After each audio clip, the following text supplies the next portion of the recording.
اس video میں ہم بات کریں گے پیرالل یعنی متوازی اور پرپینڈیکولر یعنی عمودی خطوط کی۔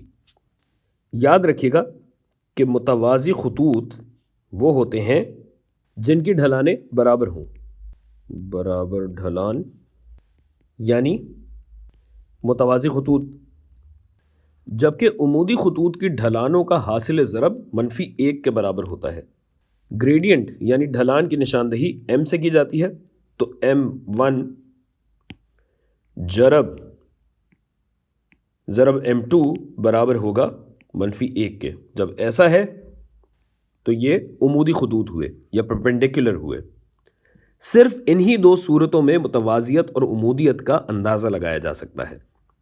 تو اگر میں آپ کو کہوں کہ ایک خط ہے جو کہ 4,-3 اور -8 0 سے گزرتا ہے، جبکہ دوسرا خط -1 -1 اور -2 6 سے گزرتا ہے، تو ان دونوں خطوط کی ڈھلانیں پہلے تو نکال کے دیکھ لیجئے۔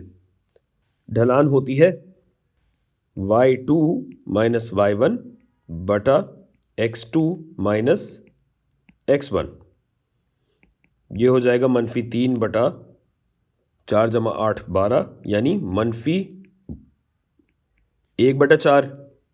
جبکہ دوسری ڈھلان اگر ہم نکالیں، نیچے کر لیتے ہیں تاکہ آپ کو اعتراض نہ ہو، تو یہ ہوگی -1 - 6 بٹا -1 -2 یعنی یہ ہوا -7/1۔ تو ان دو خطوط کی ڈھلانیں نہ تو ایک دوسرے کے برابر ہیں اور نہ ہی ان کو ضرب دینے کے بعد یا ان کا حاصل ضرب جو ہے وہ -1 بھی نہیں آ رہا، لہٰذا نہ تو یہ متوازی ہیں اور نہ ہی عمودی خطوط ہیں۔